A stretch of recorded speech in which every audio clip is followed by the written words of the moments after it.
முருகன் அருளால் நல்லதே நடக்கட்டும். அனைவருக்கும் வணக்கம். இன்றைக்கி நம்ம பார்க்க போகிற வீடியோ என்ன அப்படின்னா, மகா கந்த சஷ்டி விரதம் இன்று முதல் பார்த்திங்களா தொடங்கிய நிலையில் நம்ம எப்படியெல்லாம் விரதத்தை இருக்கலாம், இந்த 48 நாட்கள் விரதம் இருந்த பலனை இந்த 6 நாட்கள் விரதம் இருக்கிறதுனால எப்படிலாம் நமக்கு கிடைக்கும் அப்படிங்கிறத பற்றி தான் இந்த பதிவின் மூலமாக நம்ம தொடர்ந்து பார்க்க போகிறோம். மேலுமே இந்த கந்த சஷ்டி விரதம் யாரெல்லாம் இருக்கலாம், சரியான முறையில் எப்படி கந்த சஷ்டி விரதத்தை நீங்கள் மேற்கொள்ளலாம் அப்படிங்கிறதையும் பற்றி இந்த வீடியோவில் பார்க்கலாம். இந்த கந்த சஷ்டி விரதத்தின் போது நம்ம முக்கியமாக செய்ய வேண்டியது என்ன, செய்யக்கூடாதது என்ன, நம்ம சரியான முறையில் எப்படி விரதத்தை மேற்கொள்வது அப்படிங்கிறத பற்றி தான் இந்த பதிவின் மூலமாக நம்ம தொடர்ந்து பார்க்க போகிறோம். இந்த வீடியோ உங்களுக்கு யூஸ்ஃபுல்லாக இருக்கும். வீடியோவை ஸ்கிப் பண்ணாமல் முழுமையாக பாருங்கள். வீடியோ பிடிச்சிருந்தா லைக் பண்ணுங்கள், கமெண்ட் பண்ணுங்கள், ஷேர் பண்ணுங்கள். நீங்கள் இதே போல் தகவலை தெரிஞ்சுக்கணும் அப்படின்னாலும் நம்ம சேனலை சப்ஸ்கிரைப் பண்ணி வச்சுக்கோங்க. கூடவே இருக்க பெல் பட்டனையுமே ப்ரெஸ் பண்ணிட்டு வாங்க வீடியோக்குள்ளே போகலாம்.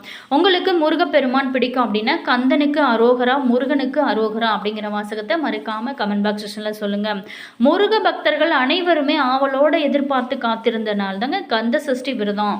இன்று பார்த்தீங்களா தொடங்கி விட்டதுங்க. ஐப்பசி மாதம் அமாவாசைக்கு பிறகு பார்த்தீங்களா வரும் பிரதமை திதியில் துவங்கி சப்தமி வரையிலான 7 நாட்கள் இந்த விரதம் இருக்க வேணுங்க.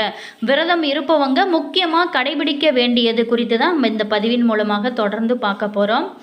இந்த 2025ஆம் ஆண்டுக்கான கந்த சஷ்டி விரதம் எடுத்தீங்களா இன்று முதல் தொடங்கி வரும். 28ஆம் தேதி திருக்கல்யாணத்துடன் முடிவடைகிறதுங்க.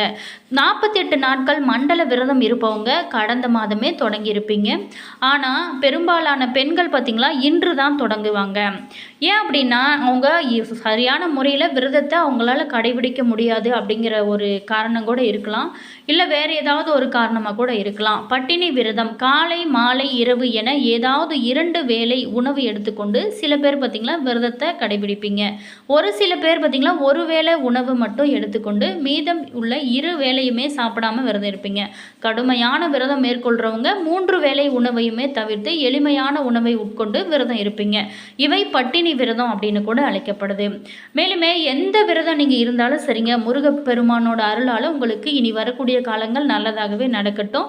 அடுத்ததாக பார்த்தோமா பால் விரதம் மிக முக்கியமான விரதங்களில் ஒன்று தான் இந்த பால் விரதம். சுவாமிக்கு அபிஷேகம் செஞ்ச பாலை மட்டும் 1 கப் குடித்து விரதம் நீங்கள் கடைபிடிப்பாங்க. சில பேர் அதை இன்னுமே செய்கிறாங்க. அடுத்ததாக பார்த்தோமா பால் பழங்கள் விரதம் 3 வேளையுமே முற்றிலுமாக உணவை தவிர்த்து பால் மற்றும் பழங்கள் மட்டும் உட்கொள்வாங்க. காலை மதியம் இரவு என 3 வேளையுமே ஏதாவது ஒரு பழ வகையோட 1 கப் பால் மட்டும் நீங்கள் எடுத்து உட்கொள்வாங்க. மேலுமே இளநீர் விரதம் முக்கியமாக இந்த இளநீர் விரதம் நிறைய பேர் இருப்பாங்க. கடினமான விரதங்களில் ஒன்று தாங்க இந்த இளநீர் விரதம். ஒரு நாளைக்கு 1 இளநீர் மட்டும் குடித்து விரதம் இருப்பாங்க. அடுத்ததாக பார்த்தோமா மிளகு விரதம். விரத முறைகளில் மிக கடுமையான விரதமாக சொல்லப்படுவது இந்த மிளகு விரதம் தாங்க. பால் பழம் என எந்த வகையான உணவுமே உட்கொள்ளாமல் வெறும் மிளகை மட்டும் உட்கொள்வது தான் இந்த விரதங்க. ஒவ்வொரு நாளுமே 1 மிளகை அதிகரிக்க வேண்டுங்க. முதல் நாளில் 1 மிளகில் தொடங்கி 2, 3 என 7ஆவது நாளில் 7 மிளகை உட்கொண்டு விரதத்தை முடிப்பாங்க. அடுத்ததாக பார்த்தோமா உப்பில்லாமல் உண்பது. விரதம் கடைபிடிக்கப்படும் 7 நாளுமே உணவில் உப்பு இல்லாமல் எடுத்துக்கொள்வாங்க. உப்பு இல்லாமல் தயிர் சாதம் பால் சாதம் என்ற வகையில் 1 வேளை மட்டுமே உண்பாங்க. இதுவும் ரொம்ப முக்கியமான விரதங்க. அடுத்ததாக பார்த்தோமா காய்கறி விரதம். ஒரு சில பேர் அரிசி பருப்பு போன்றவற்றை முற்றிலுமாக தவிர்த்து காய்கறி மற்றும் கீரை வகைகளை மட்டும் உட்கொண்டு விரதம் இருப்பாங்க. இப்படி விரதத்தை சொல்லிக்கொண்டே போகலாங்க. விரதம் இருக்கும் பல பேரும் நாள் முழுவதுமே தண்ணீர் கூட குடிக்காம உடலை வருத்தி கொள்வாங்க. இது உடல் ஆரோக்கியத்திற்கு கடுமையான பக்க விளைவுகளை ஏற்படுத்துங்க. விரதம் இருக்கும் அனைவருமே 7 நாட்களுமே தேவையான அளவு தண்ணீர் எடுத்துக்கொள்ளணுங்க. மேலுமே இந்த விரதம் இருப்பது நம்ம முழு மனதோடு நம்ம செய்யக்கூடிய விரதங்கள் ஒவ்வொன்றுமே பல பலன்களை கொடுக்குங்க. நம்ம கடுமையாக தான் விரதம் இருக்க வேணும் அப்படின்லாம் கிடையாதுங்க. 6 முகனுக்கு உரிய விரதங்களில் மிக முக்கியமானதாக சொல்லப்படுவது கந்த சஷ்டி விரதங்க.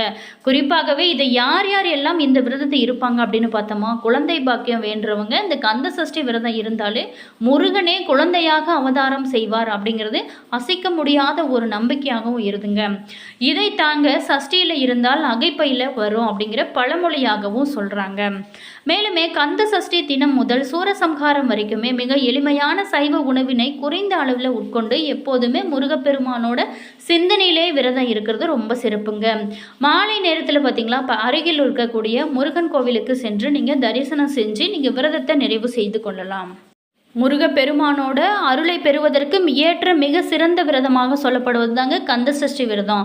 திருமணம், குழந்தை பாக்கியம், சொந்த வீடு, நோய்கள் தீர, வேலை என எந்த குறை தீர வேணும் அப்படின்னாலும் முருகப்பெருமான மனதார முழு மனதோட நீங்கள் வேண்டி மகா கந்த சஷ்டியில் விரதம் இருந்தாலே அது நிச்சயம் நிறைவேறுங்க.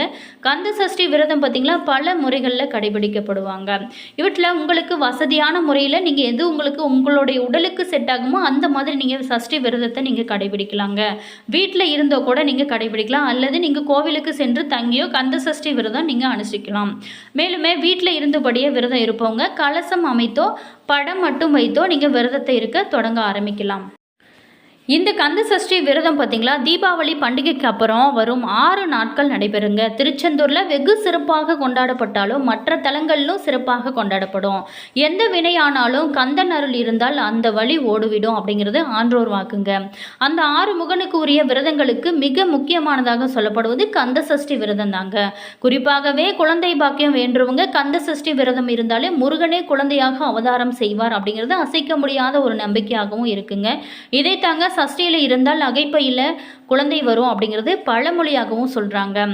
மேலுமே கந்த சஷ்டி தினம் முதல் சூரசம்ஹாரம் வரைக்குமே ரொம்ப எளிமையான சைவ உணவினை குறைந்த அளவில் உட்கொண்டு எப்போதுமே முருகப்பெருமானோட சிந்தனையிலே விரதம் இருப்பாங்க. பொதுவாகவே விரத தினங்களில் பார்த்திங்களா மக்கள் சைவமாக இருந்தால் போதுங்க அப்படின்னு எண்ணிக்கொண்டு பலகாரங்களை விருப்பமாக உண்றாங்க. ஆனால் விரதத்தை நியமனத்தோடு கூடியதாக இருப்பதே முழு பலனை தருங்க. கந்த சஷ்டி விரதம் இருக்கிறவங்க மதியம் உச்சி வேளையில் ஒரு பொழுது மட்டும் பச்சரிசி உணவு தயிர் சேர்த்து உண்ண வேண்டுங்க. காலை மற்றும் இரவுல பால், பழங்கள் இது எல்லாமே நீங்கள் சாப்பிட்டு விரதம் இருக்கலாம். ஆனால் வயதானவங்க, நோயாளிகள் ஆகியவங்க எல்லாமே விரதம் கடைபிடிக்கிறவங்களா இருந்தீங்க அப்படின்னா அவரவங்க உடல்நிலைக்கு தகுந்தபடி நீங்கள் நடந்து கொள்ளுங்களாங்க. மேலுமே காலை மாலை ஆகிய இருவேளையுமே நீராடுவது ரொம்ப நல்லது. முடிந்தவங்க இதை ட்ரை பண்ணுங்க. முடியாதவங்க காலை நேரத்துலையாவது நீங்கள் கண்டிப்பாக குளிக்க வேணுங்க. காலை மாலை வழிபாட்டின் போது அவசியமாக கந்த சஷ்டி கவசம் பாராயணம் செய்வதோ அல்லது கேட்கிறதோ ரொம்ப நல்லது. இந்த 6 நாட்களுமே அருகில் இருக்கக்கூடிய முருகன் கோவிலுக்கு சென்று நீங்கள் தரிசனம் செய்வதும் கந்த புராணத்தை கேட்பதுமே ரொம்ப முக்கியங்க. அதே மாதிரி சூரசம்ஹார தினத்தினைக்கு அதிகாலையில் எழுந்து நீராடி விட்டு அவங்கவுங்க வழக்கப்படி நெற்றிக்கு விபூதி, சந்தனம், குங்குமம் இது எல்லாமே இட்டுக்கோங்க. பூஜை அறையில் வழக்கமான இடத்துல திருவிளக்கினை ஏற்றி குலதெய்வத்தை உங்களோட மனதார நினைத்து சாமி கும்பிடுங்க. அதுக்கப்புறம் பார்த்தீங்களா சஷ்டி விரதம் இருந்ததன் பலன் கிடைக்க அருள் வேணும் அப்படின்னு சொல்லிட்டு பிள்ளையார்கிட்ட நீங்கள் மனதார வேண்டிக்கோங்க. அடுத்து உங்களோட வீட்டில் உள்ள முருகன் படம் அல்லது சிறிய முருகன் விக்கிரகத்தினை எடுத்து கைகளில் வைத்துக்கொண்டு 6 முகனை அகம் ஒன்றி கும்பிட்டு அன்போடு எழுந்தருள் வேண்டுங்கோங்க. அதுக்கப்புறம் உங்களோட வசதிக்கு ஏற்றபடி சந்தனம், மஞ்சள், குங்குமம், ஜவ்வாது போன்றவற்றால் முருகனோட படம் அல்லது விக்கிரகத்திற்கு பொட்டு வைத்து பூ போட்டு அலங்கரிச்சுக்கோங்க. பூஜைக்கு உரிய இடத்துல கோலமிட்டு அதன் மீது பார்த்திங்களா விக்கிரகம் அல்லது படத்தினை வைத்து தீபம் ஒன்றுன மனதார நினைத்து நெய் தீபம் ஏற்றுக்கோங்க. ஊதுபத்தி, சாம்பிராணி இது எல்லாத்தையுமே கொண்டு புகையை செஞ்சு நறுமணம் கமல செய்யுங்க. மனம் முழுவதுமே அந்த மயில் வாகனனையே நினைத்தபடி கந்த சஷ்டி கவசம், கந்தகுரு கவசம், கந்தர் அனுபூதி, சுப்பிரமணிய புஜங்கம் போன்ற உங்களுக்கு தெரிந்த ஏதாவது ஒரு துதிகளை நீங்கள் சொல்லுங்க அல்லது கேளுங்க. எதுவுமே தெரியாதவங்க கந்தா புராணம் அல்லது முருகா சரணம், கந்தனுக்கு அரோகரா, முருகனுக்கு அரோகரா அப்படிங்கிற நீங்கள் பாடலை ஏதாவது ஒன்று உங்களுக்கு என்ன தோணுதோ அது முருகரோட மந்திரங்களை நீங்கள் சொல்லலாங்க. அதே மாதிரி முருகனுக்குரிய சஷ்டி விரத நாட்களில் முடிந்த வரைக்குமே ஓம் முருகா அப்படின்னு சபித்து நன்மை தரும் நிறைவாக தீப ஆராதனை இது எல்லாமே காட்டியதுக்கப்புறம் உங்களால் முடிந்த நைவேத்தியங்களை நீங்கள் படைக்கலாம். பாலும் பழமும் இருந்தாலும் போதுங்க. எளியோருக்கு எளியோயான கந்த கடவுள் அன்போடு அளிப்பதை ஏற்றருள்வாளுங்க. ஆனால் முழு மனதோடு நீங்கள் செய்வது தாங்க ரொம்ப முக்கியம்.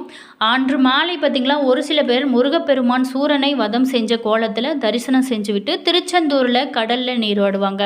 மற்ற ஊர்களில் அவங்கவுங்க வீட்டில் இதர நீர்நிலைகளிலோ நீராட வேண்டியது அவசியங்க. அன்று இரவு அருகில் இருக்கக்கூடிய முருகன் கோவிலுக்கு போய் தரிசனம் செஞ்சு முடிந்தால் மாவிளக்கு போடுங்க. பச்சரிசி சாதம் சாப்பிட்டு நீங்கள் விரதத்தை நிறைவு செய்யலாங்க.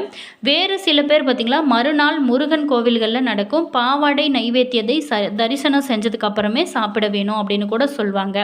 வேலவன் அருளால் மனப்பேறு, மகப்பேறு, நல்வாழ்வு, ஆரோக்கியம், ஆயுள், புகழ், செல்வம் என்று நீங்கள் என்ன வேண்டிய அனைத்துமே நிச்சயம் உங்களுக்கு கை கொடுங்க. நிம்மதி, சந்தோஷம், உற்சாகம் வாழ்வில் நிறையவும் நம்மளோட பிறவி பிணி நீங்கவும் முருகப்பெருமான் எப்போதுமே உங்களுக்கு உறுதுணையாக இருப்பாருங்க. முடிந்தவங்க கண்டிப்பாக முழு நம்பிக்கையோடு நீங்கள் செய்யுங்க. உங்களோட வாழ்க்கை சிறப்பாகவே மாறும். என்ன நண்பர்களே, இந்த வீடியோவில் முருகப்பெருமானுக்கு கந்த சஷ்டி விரதம் எப்படியெல்லாம் நம்ம விரதம் இருக்கலாம், இதனால் நமக்கு கிடைக்கும் நன்மைகள் என்ன அப்படிங்கிறத பற்றி பார்த்தோம். வீடியோ உங்களுக்கு பிடிச்சிருக்கோம் அப்படின்னு நினைக்கிறேன். வீடியோ பிடிச்சிருந்தால் லைக் பண்ணுங்கள், கமெண்ட் பண்ணுங்கள், ஷேர் பண்ணுங்கள். நீங்கள் இதே போல் தகவலை தெரிஞ்சுக்கணும் அப்படின்னாலும் நம்ம சேனலை சப்ஸ்கிரைப் பண்ணிக்கோங்க. கூடவே இருக்க பெல் பட்டனையுமே ப்ரெஸ் பண்ணிக்கோங்க. அப்போ தான் நாங்கள் போடுற ஒவ்வொரு வீடியோவுமே உடனுக்குடன் நோட்டிஃபிகேஷனாக வந்து சென்றடையும். All viewers, thank you.